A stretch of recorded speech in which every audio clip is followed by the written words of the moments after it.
Alors voilà quelques semaines effectivement que la population guadeloupéenne entend parler d'un conflit entre vous et la directrice justement de cet office du tourisme de la Carle. On va tenter d'en savoir un peu plus, d'avoir un peu les tenants et les aboutissants, en tout cas votre version déjà dans un premier temps. Donc dites-nous concrètement quand ont débuté les problèmes et pourquoi effectivement ces soucis avec cette directrice Madame Azor. Alors ça a commencé au mois de juin 2025 où j'ai pris mon courage à deux mains et j'ai dénoncé, du moins j'ai tenté de dénoncer en fait tout ce que j'avais constaté au niveau du fonctionnement de l'office de tourisme, tout ce qui était harcèlement psychologique, harcèlement moral. On a des suspicions de détournement de fonds, on a un non-respect de la convention collective, on a des postes fictifs qui sont au sein de cet office-là aussi. Donc j'ai voulu dénoncer tout ça parce que malgré mes nombreuses alertes à la directrice, les choses persistent. Et je souhaite aussi rétablir quelque chose, c'est que ce n'est pas un combat Madame Azor, Madame Justine, c'est une lutte générale en fait avec tous les agents qui du coup sont dans un climat de peur. Voilà. Moi j'ai été la plus courageuse et puis j'ai le courage de me mettre face caméra et d'expliquer ce qui se passe. Mais c'est un combat général en fait pour pouvoir respecter et faire valoir nos droits. Donc c'est vrai que quand j'ai dénoncé, donc je le précise encore hein, parce que les gens pensent que moi j'ai interpellé les réseaux sociaux. Je n'ai pas interpellé les réseaux sociaux. Je suis passée directement avec des courriers préfet, procureur, DGFIP, président de la Carle, président de l'OTI. J'ai interpellé, je suis allée directement en personne à la Carle pour emmener mon dossier. Et c'est vrai que ce jour-là, il était question qu'on suspende Madame Azor afin de procéder à une enquête administrative. L'article 40 a été énoncé et depuis, tout part à l'envers et on a l'impression d'être vraiment laissé tomber par les élus justement et les personnes qui justement devraient être au cœur de cette problématique. Donc ce que vous nous dites en fait, c'est que le signalement que vous avez opéré a été effectivement constaté aussi par d'autres employés. Oui, ça a été constaté par d'autres employés parce qu'on a fait du coup une tribune collective qui est signée de plusieurs agents et prestataires de l'OTI parce qu'il n'y a pas qu'une souffrance au niveau des agents, il y a aussi les prestataires. Il faut savoir qu'il y a de nombreux prestataires qui ont travaillé pour l'office de tourisme et qui à ce jour ne sont pas payés, voilà, parce que tout simplement la directrice refuse de les payer hein, et preuve à l'appui bien sûr. Donc c'est une souffrance générale, c'est un climat vraiment délétère, toxique, un management toxique, un management vraiment où on isole les collègues. Quand on ne veut plus les voir, on les envoie sur un autre bureau, on peut les envoyer parce qu'on est éclaté sur 4 bureaux. Donc Sainte-Anne, Gosier, Désirat, Saint-François. Donc j'ai pour exemple le cas d'une collègue à moi qui est responsable du bureau du Gosier, donc le bureau du Gosier qui est là. Et en fait, elle a eu des soucis avec Madame Azor, donc des soucis qui ne partent, on ne sait toujours pas d'où c'est parti au final. Et quand la dame en a eu marre de la voir en fait au niveau de l'office de tourisme, elle l'a complètement isolée au niveau de l'office de Sainte-Anne. Et ça dans le plus grand des calmes. Toutes ses missions lui ont été retirées et jusqu'à maintenant, elle n'a pas d'avenant de contrat pour dire qu'elle a d'autres missions. Ou... Voilà, donc il y a vraiment une souffrance. C'est un agent qui a vu des psychologues, qui a vu des psychiatres, qui a vu la médecine du travail. Donc il y a une vraie souffrance en fait. Et c'est dommage en fait que maintenant, cette souffrance, en fait, on nous crache au visage. Et que dit justement la médecine du travail? La médecine du travail a fait un signalement aussi pour expliquer qu'il y avait un management toxique de la part de la directrice. La médecine du travail demande au président de l'OTI, M. Richard Albert, de prendre ses responsabilités afin de mener des enquêtes et savoir concrètement qu'est-ce qui se passe réellement. Ce qui a été fait juste après ce signalement-là, c'est que la directrice elle-même a décidé de dire qu'elle serait à l'écoute, qu'elle recevrait chacun des agents afin de les écouter sur les problématiques. Sauf qu'on ne peut pas être le tensionnaire et recevoir ensuite les personnes qu'on a emmerdées en fait concrètement. Donc pour moi c'est pas logique. Il y a eu une cellule d'écoute psychologique qui a été mise en place par monsieur Richard Albert, mais là encore c'est clair, hein, la médecine du travail dit vraiment qu'il faut que ce soit une enquête qui soit neutre. Donc je ne sais pas qu'est-ce qui est ressorti de cette enquête là, mais je sais que les agents ont suivi et j'espère en fait que le rapport sera vraiment identique à ce qui se passe réellement quoi. Donc grosso modo, ce que vous reprochez à la directrice, c'est vraiment son management. Et visiblement, il y avait aussi un volet sur le manque de formation de cette dernière. Le manque de formation, oui, parce que concrètement, on a des obligations pour être directeur d'un office de tourisme en EPIC, notamment avoir une formation de bac plus 3 ou 4, je crois, je ne sais plus. Vous avez un stage obligatoire au ministère du Tourisme ou bien dans un centre agréé, enfin pas un centre agréé, mais quelque chose qui est similaire. Ça n'a pas été fait. Il y a des diplômes qui ont été demandés, qui n'ont pas été transmis. Et plus grave encore, on a une directrice qui quand même a signé un contrat de travail avec un véhicule de fonction et qui n'a pas de permis de conduire et qui bénéficie actuellement d'une carte d'essence. Donc ça, pour moi, c'est quand même assez grave. Et avec le peu d'éléments quand même que je mets en avant là, les éléments de la tribune, je pense que c'est largement suffisant pour que les élus se penchent sur la question de l'office de tourisme. Mais pour l'heure, pas beaucoup de réactions. On a M. Tonton, président de la CARL, effectivement, qui a envoyé un communiqué pour demander à M. Albert de trouver une solution. Mais hormis lui, il n'y a pas beaucoup de voix qui s'élèvent. Voilà, il y a eu un communiqué, certes, ce qui a selon moi, un peu trop tardé. Parce que c'est vrai que là, de par mon statut de lanceuse d'alerte, hein, normalement, je suis censée être protégée. Et c'est quelque chose que j'ai bien revendiqué dès le départ. Et moi, malgré cela, en fait, j'ai subi quand même un licenciement abusif qui est fait hors cadre légal et hors délai.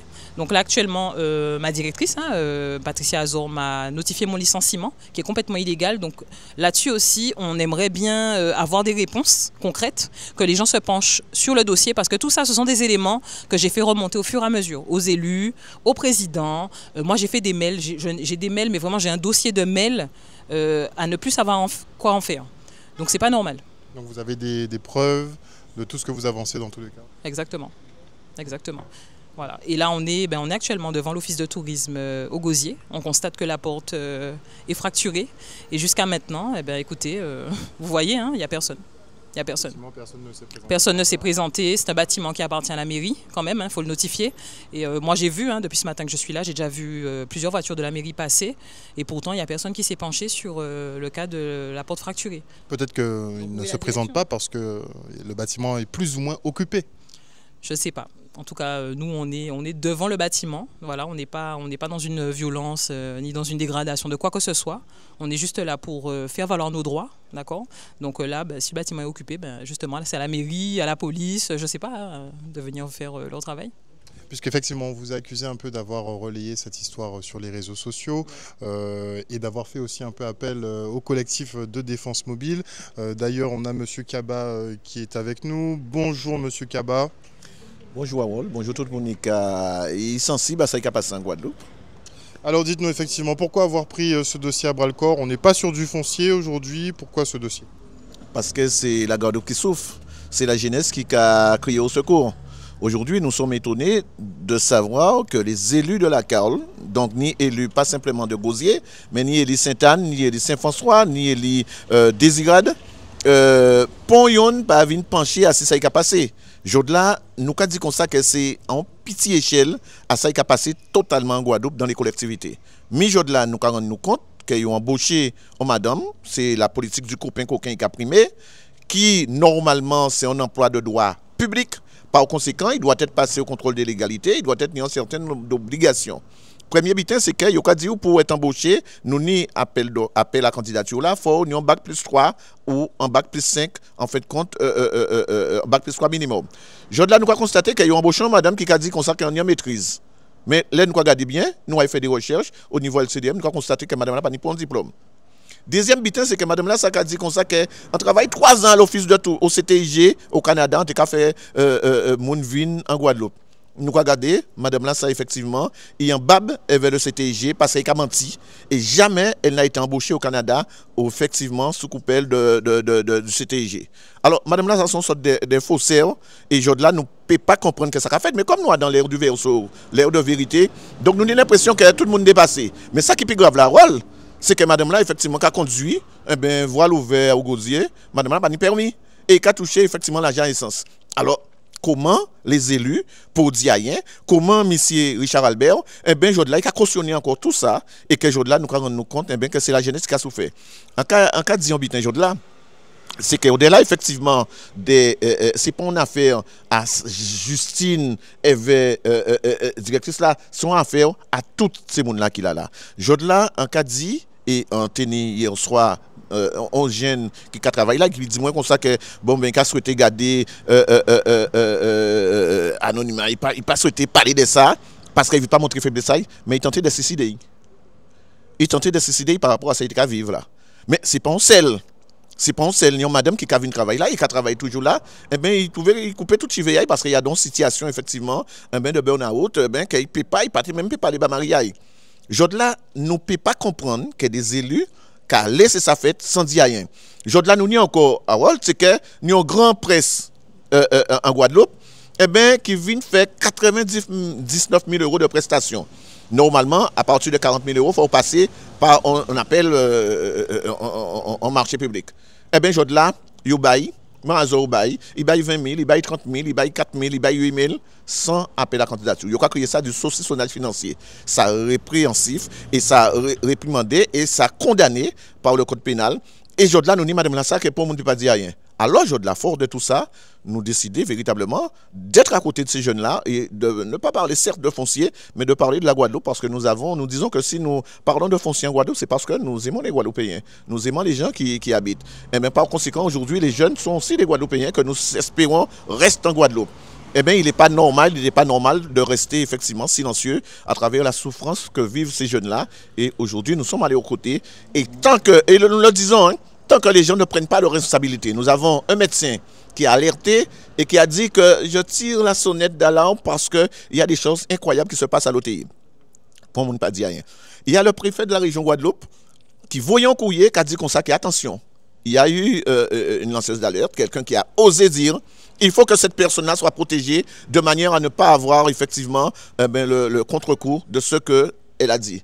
Eh bien, aujourd'hui, nous constatons que personne ne dit rien. Et que cette même tortionnaire, qui, effectivement, là, a si couvert à président de l'OTI, qui c'est M. Richard Albert, qu'aujourd'hui, nous avons pensé qu'il est montré.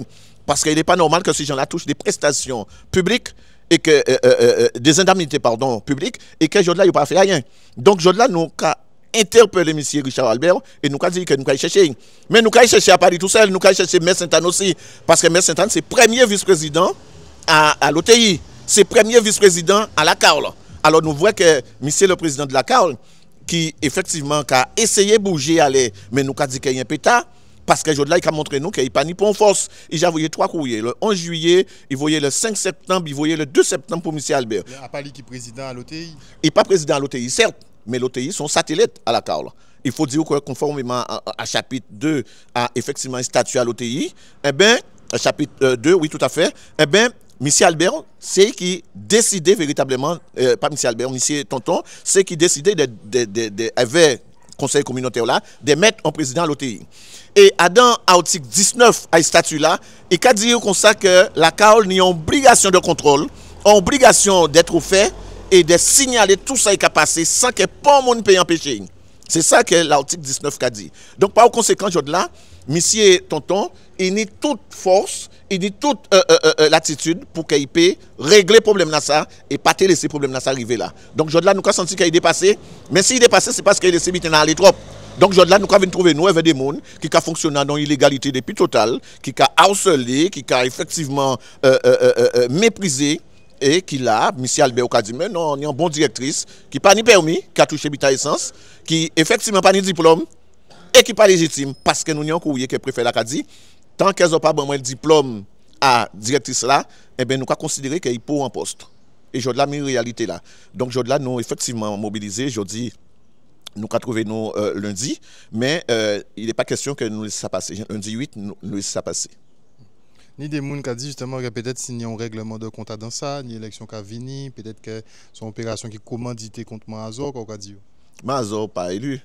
Mais si Mazor voulait effectivement que yo commandité en butin contre lui, il n'était ni permis à il n'était ni qu'à passer diplôme à et il n'était ni effectivement qu'à pas menti effectivement si ça il a passé au Canada. À part Jodla qui menti c'est ça.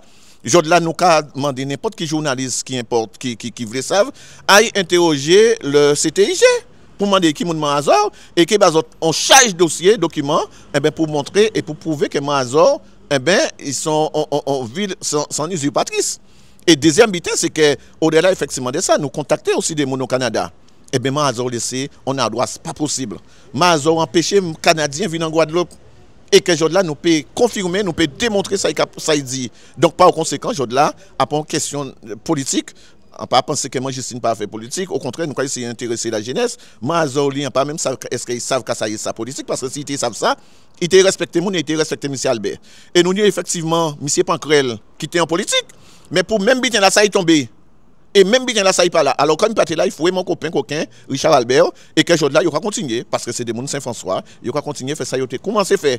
Et donc, Jod là, nous avons constaté que monsieur Pancrel que nous contacté, nous avons dit, mais qui ont fait embaucher un monde comme ça? Il dit, moi, il partait ça va rien.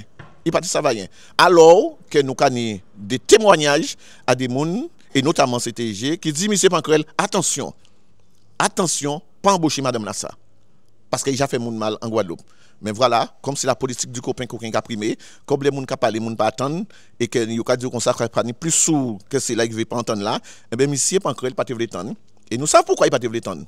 Mais nous avons resté attendre plus longtemps. Et nous savons aussi pourquoi monsieur Albert, eh bien, il peut pas à parler. Mais nous avons attendre plus longtemps. Mais nous avons dit qu'on que nous pouvons attendre trop longtemps. Donc, il y a intérêt à bouger. Si maintenant, ça nous peut passer un jour en plus, si monsieur Albert va prendre toute responsabilité dans ce qui a passé là. Nous pouvons laisser temps à paix d'un jeune, à paix d'un petit monde de la Guadeloupe, pour bêtiser à ces messieurs. Voilà. Merci. C'est moi qui remercie.